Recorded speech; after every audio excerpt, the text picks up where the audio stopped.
Ninth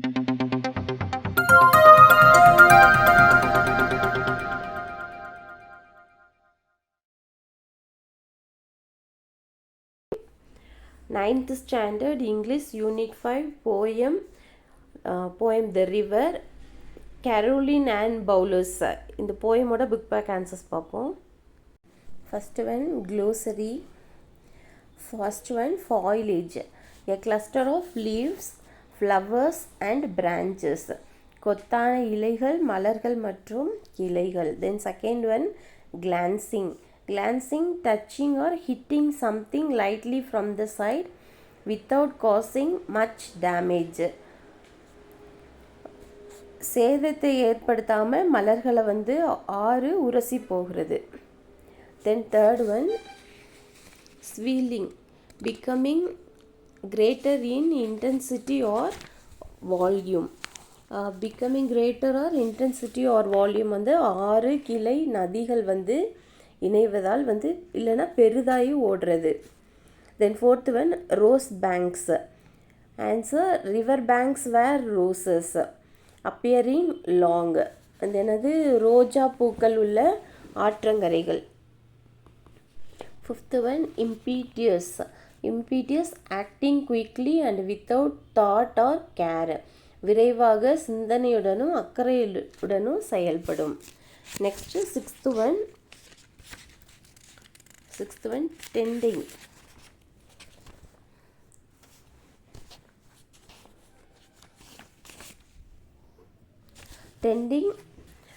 Going in a particular way, ஒரு குறிப்பிட்ட வழியில் செல்கிறது.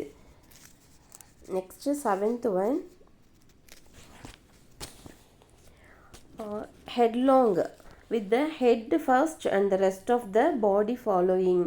கண்மூடித்தனமாக ஆறு ஓடுகிறது. Next eighth one hath. In the past the third person singular form of the word have பெற்றிருக்கிறது. The ninth one eternity, life continuing without end after death. மரணத்திற்கு பின்னும் தொடரும் நித்திய வாழ்வு. Option B, read the following lines and answer the questions given below. First one, or the yellow pebbles dancing through the flowers and foliage glancing. மஞ்சள் கூழாங்கற்கள் நடமாடுகிறது, பூக்கள் மற்றும் இலைகள் மூலம் பார்வை. இதை வச்சு என்னது நம்ம கொஸ்டின் ஆன்சர் கூடிய லைன்ஸை எழுதணும். Option A first question, how does the river flow. நதி எப்படி ஓடுதுன்னு கேட்குறாங்க. The river flows glancing through the flowers and foliage. பூக்களும் இலைகள் வழியாக ஆறு பாயுது. Option B, what is meant by ஃபாயிலேஜ்.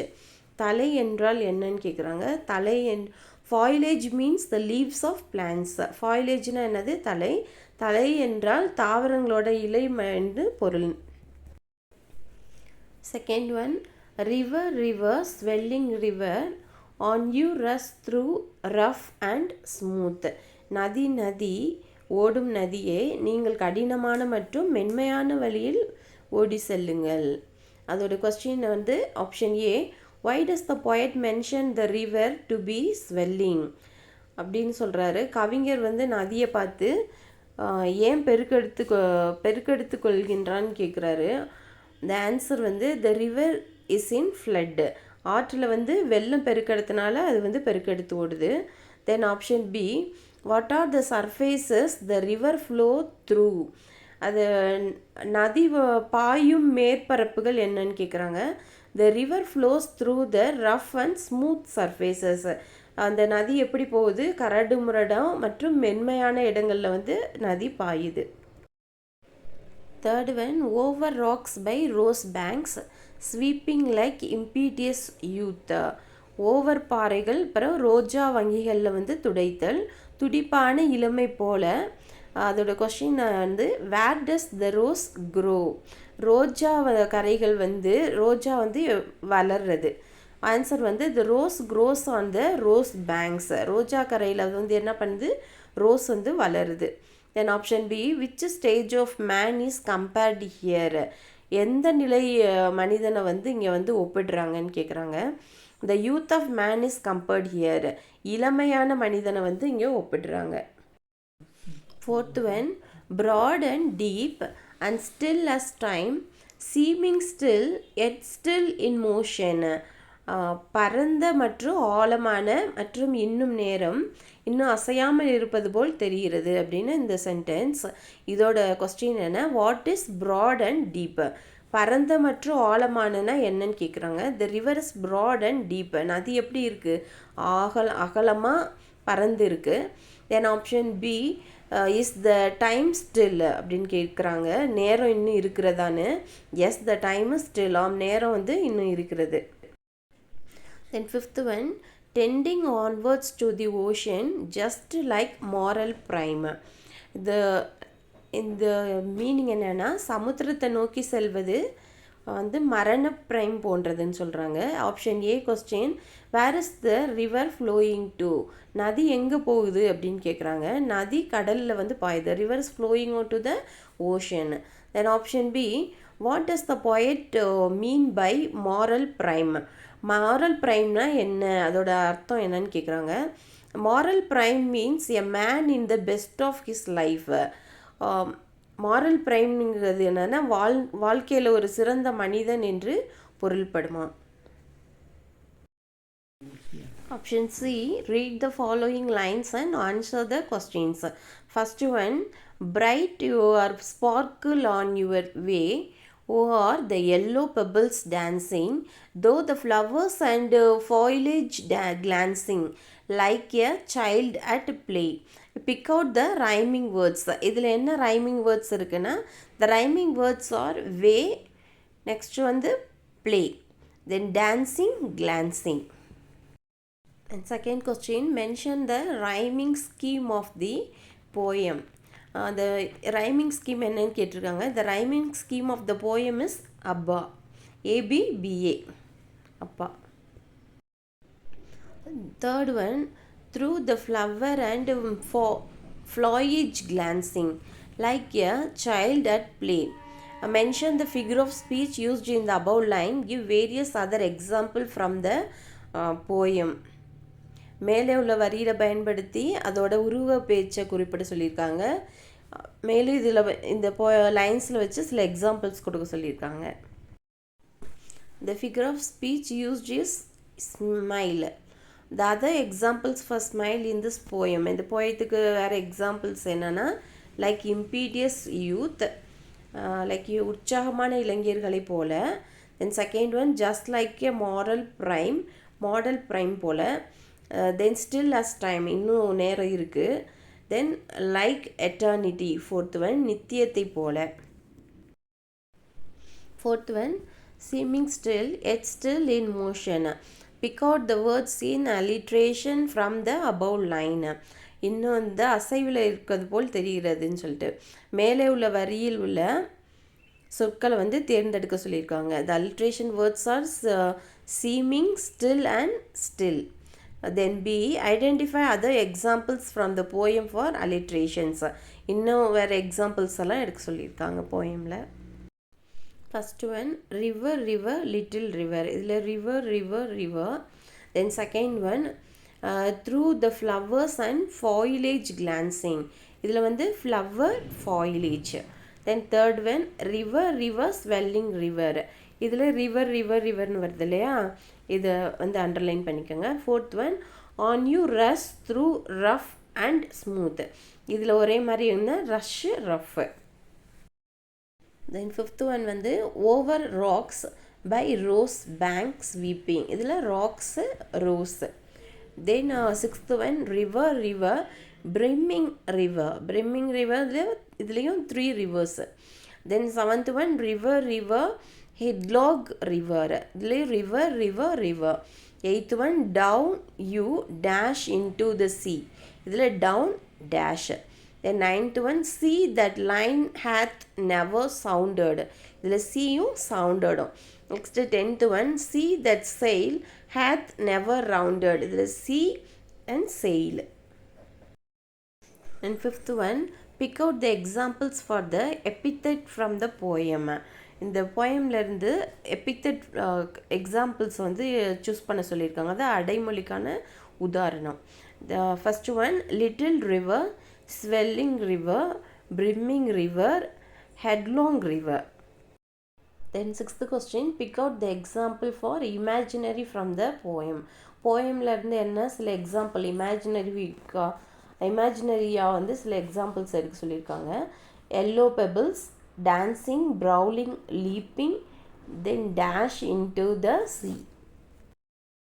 And option D, answer the following in a paragraph about 120 to 150 words.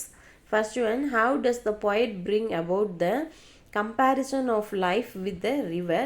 Explain it with reference to the poem. The poet என்ன பண்ணியிருக்காரு, இந்த வாழ்க்கையை வந்து நதியோட வந்து ஒப்பிடுறாரு. அது எப்படி வந்து ஒப்பிடுறாரு அதை பற்றி அந்த போயம்லேருந்து எக்ஸ்பிளைன் பண்ண சொல்லியிருக்காங்க. Answer, in the poem The River, the poet compared the river with the different stages in a man life. The poet என்ன பண்ணியிருக்காரு, the river போயமில் ஆரையும் மனுஷனோட லைஃபையும் வந்து கம்பேர் பண்ணியிருக்காரு. The river is bright and sparkling on its way. அது என்ன பண்ணுது, அது ரொம்ப பிரைட்டாகவும் சலசலப்போடு வந்து அதோட வழியில் போகுது மின்னிட்டு. It dances over the yellow pebbles, மஞ்சள் பூக்கள் வழியாக வந்து அது கூழாங்கற்கள் வழியாக போகுது. The river is swelling and rushing through rough and smooth surfaces. It is brawling and leaping. It goes through the rough rocks and rose banks. The river is full, wide and deep. It is still like time. It appears motionless but keeps moving to the ocean. It is like a life in its prime. The river runs quickly into the sea. The line has never measured the depth of the sea. No ship has ever rounded the sea completely. The river is compared to eternity.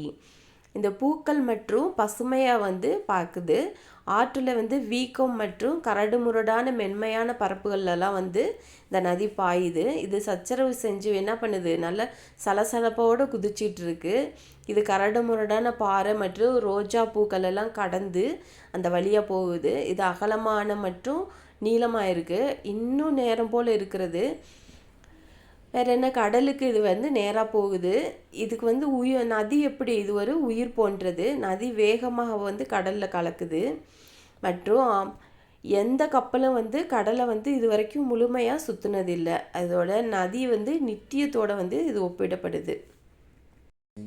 Second question, describe how the poem clearly describes about the futures, functions and destructive powers of the river.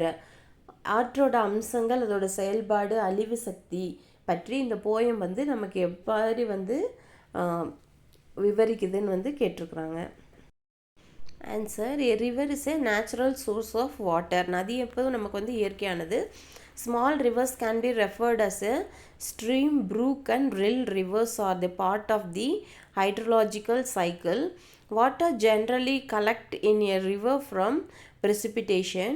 The other source of water is groundwater, recharge spring and glaciers. Rivers can flow down from mountains, through valley or along plains. Rivers are the source of water for consumption, agriculture, industry. A river provides transportation routes, energy and means of disposal of waste. The flow of water in rivers is never constant. High amounts of water flowing in river often leads to flooding. Flooding is one of the most common and costly type of natural disaster. Floods occur naturally. Floods can dewaste an environment. It is not always possible to prevent floods, but it is often possible to minimize flood.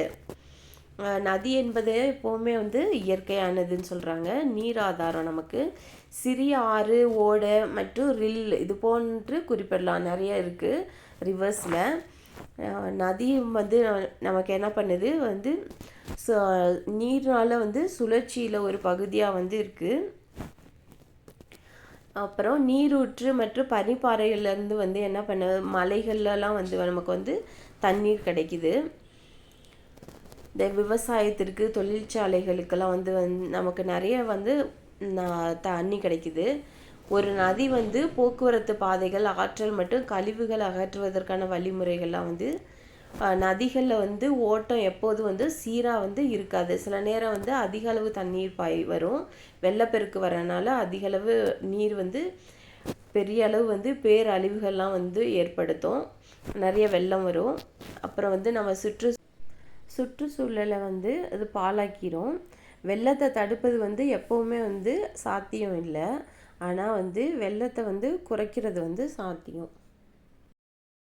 Option E, based on your understanding of the poem, complete the summary of the poem by choosing the words or phrases given below. இந்த river poem நீங்கள் படிச்சிருப்பீங்களா, அதை வச்சு இந்த சம்மரியை complete பண்ணணும். இங்கே word ஃப்ரேசஸ்ஸு அதை வச்சு நீங்கள் இதை ஃபில் பண்ணணும். இந்த சம்மரி கொடுத்துருக்காங்க இல்லையா, இந்த பேராகிராஃபில் ஆன்சர்ஸ் பார்த்தீங்கன்னா, first stages of human life, second one the yellow bubbles, third one child, fourth one necklace youth, fifth one sweeping, sixth one prime phase, seventh one motionless, eighth one journey. இப்போ அந்த summary read பண்ணலாம். In the poem The River, the poet compared the flow of the river with different எதோட ஒப்பிடுறாரு, the stages of human life. The first stanza explain how to sparkling river goes dancing over the yellow pebbles and glancing through the flower and the leaves.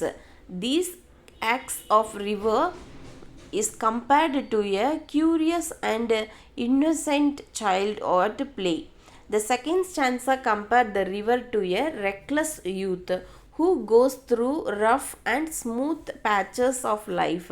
Like a youth, here the river becomes louder, faster, and sweeping everything all along the way. In the third stanza, the river becomes like a hard-working man who is at the prime phase of their life. Here the deep and broad river seems motionless, but it keeps moving toward the sea like a matured man who silently marches towards the goal. In the last stanza, the long journey of the river reaches the endless sea like a human life attains eternity. இந்த summary என்ன சொல்லுதுன்னா, இந்த ஆற்றோட ஓட்டத்தோட வாழ்க்கை எப்படி இருக்குன்னு பல stages சொல்லியிருக்காங்க. அதை அந்த ஆத்தர் எதோட இணைக்கிறாரு அப்படின்னா, ஜொலிக்கும் நதி மஞ்சள் கூழாங்கற்கள் மீது நடனமாடுது, பூக்கள் மற்றும் இலைகள் வழியாக எப்படி நதி பாய்ந்து போகுது, ஆற்றோட இந்த செயல்கள் இந்த விளையாட்டு ஆர்வம் உள்ளது மற்றும் அப்பாவி குழந்தைகளோட ஒப்பிடுறாரு. இந்த செகண்ட் ஸ்டான்ஸா எப்படின்னா கடினமான மற்றும் மென்மையான வாழ்க்கை பாதையை கடந்து செல்வது. அப்புறம் பொறுப்பற்ற இளைஞனுடன் நதியை ஒப்பிடுறாரு. ஒரு இளைஞன் போல இங்கே நதி சத்தமாகவும் வேகமான வழியில் உள்ள அனைத்தையும் துடைக்கிறதுன்னு. தென் தேர்ட் ஸ்டான்ஸா என்ன சொல்கிறது, நதி வாழ்க்கையிலோட முக்கிய கடத்தலாக இருக்குது. ஒரு கடின உழைப்பாளியை போல மாறுது. இங்கே ஆழமான மற்றும் பரந்த நதி சலசலமாக தெரியுது. ஆனால் அது அமைதியான இலக்கை நோக்கி முதிர்ச்சி அடைந்த மனிதனை போல கடலை நோக்கி அந்த நதி போயிட்டுருக்கு. இந்த லாஸ்ட் ஸ்டான்ஸால் என்ன சொல்லியிருக்காங்க, நதியோட நீண்ட பயணம் ஒரு மனிதனோட வாழ்க்கையை நித்தியத்தை அடைவது போல முடிவற்ற கடலை அந்த நதி அடைகிறது.